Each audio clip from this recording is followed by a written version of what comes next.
Hi guys, welcome back to Iggy's Toy Parade and Soldier Review. Yay! Thank you for that. I'm going to show you some G.I. Joe figures that I found when I was going through my storage space. These are figures that I've not previously shown to you.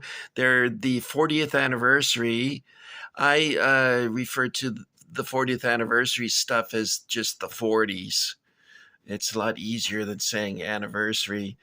Now you can tell immediately from looking at the box that it is a 40th anniversary figure because it says so right there on the box, which is good so that they don't pass off this as being original since it looks so much like the original. So let's take a look at the box so you can get an idea of what's on there. They have the survival raft. My grandmother bought that for me when I was a kid, and it had a hole in it. By the way, this set was never released to the general public. It became a set that was available through the G.I. Joe Collectors Club. I think it's set number 25, and they only released sets 1 through 21 before Hasbro decided to discontinue the line. So it gives you an idea of some of the things that are available. Now this G.I. Joe has brown hair. You see that? And G.I. Joe came in black hair, brown hair, red hair, and blonde hair. This particular one is the brown hair. I think this other one that I have here is a redhead. Let's take a look here. Yes, here's a sample of the redhead. The very first Soldier G.I. Joe I got was a redhead, just like this one. My very first G.I. Joe was a Navy figure, and he had blonde hair. Now, you'll notice that the coffin box comes with a manual, and it has the rank stickers. In this case, it doesn't really show rank very well. It just has some division patches, ribbons. Whereas if you get a Marine or a soldier, it comes, also the Navy guy comes with rank too. It has a little thing that shows you how to take off the boots. The manual, though, is not the manual that originally came with G.I. Joe boxed figures because it's too big. You'll notice that you have to fold it somewhat to get it to fit in the box. This is what they would put with their carded equipment sets. And they had a smaller version of this manual, which went into the the cotton box. Jeez. The coffin box.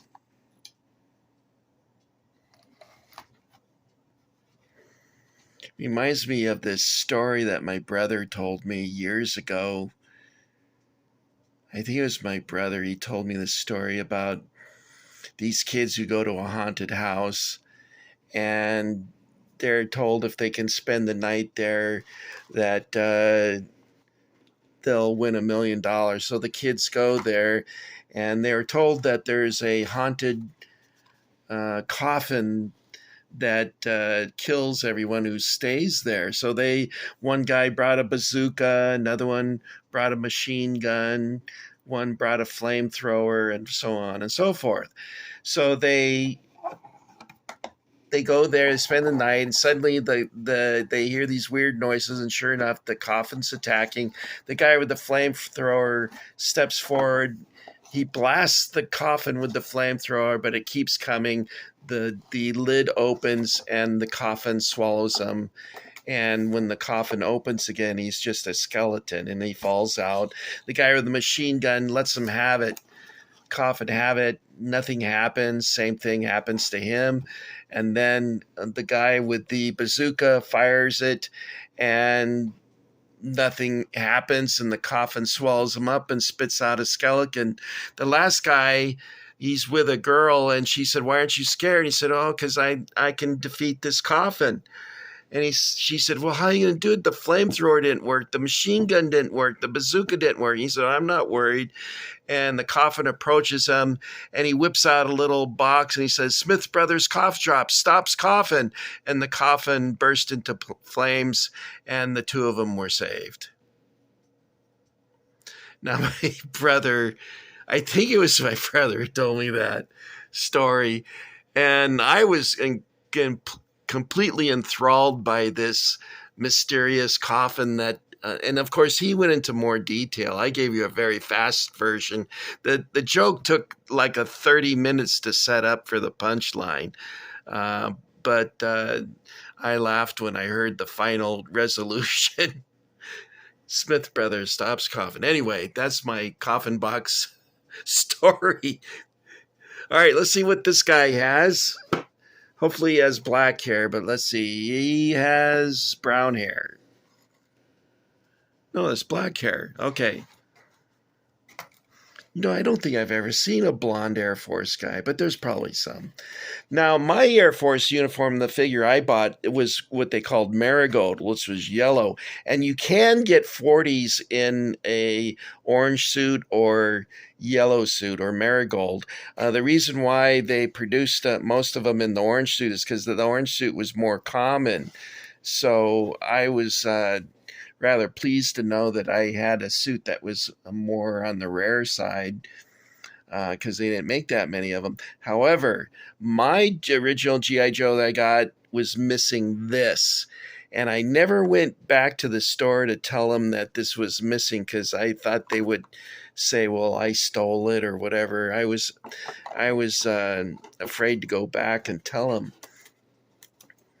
Also, these 40 boxes are taped like the originals, but like the originals, the tape dries up and falls off. You can see this is where it used to be, but it dried up and fell off. And on this side too. Let me see if it's intact. No, it looks like this one still has tape on it, and this one too. It's hard to believe, but this G.I. Joe is about 20 years old now, and I still think of it as being something new. And he looks good for 20, doesn't he?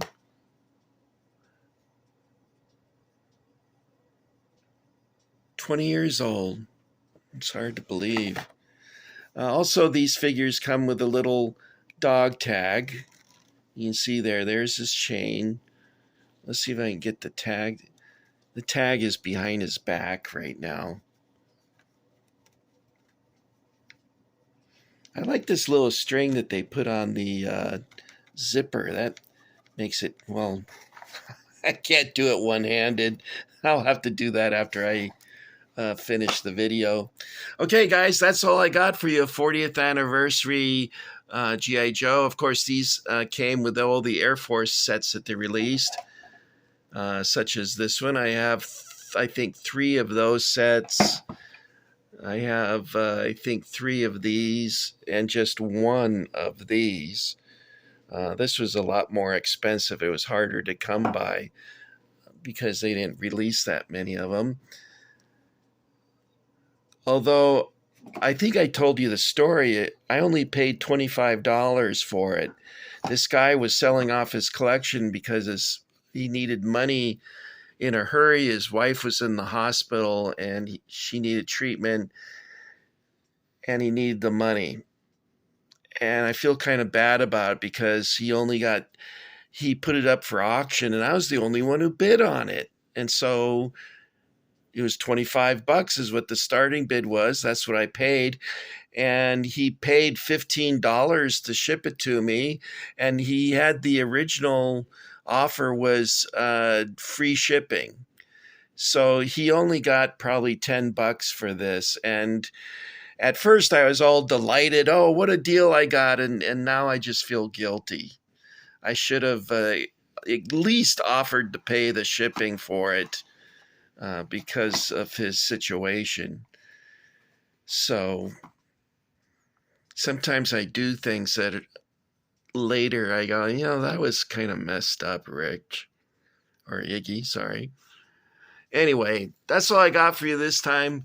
So let's say this is an illustration, I think by Joe Petrucci. I think that was his name. There's two artists that work for Hasbro making their G.I. Joe illustrations. I think it was Joe Petrucci who did this. You notice the scar on his face. And you can see it on the Joe. You'll notice that his scar is higher up on the cheek, right underneath the eye, whereas his is down lower. I was blurring out. See his scar there? Anyway, that's all I got for you this time, guys. Next video coming up will be some German tanks that I found and possibly some Imperial Japanese. All right, that's it. Say goodnight, Joe. Goodbye, guys. Thanks for coming by to visit Iggy's Toy Parade and Soldier Review. This is G.I. Joe saying so long and thanks for the memories, folks.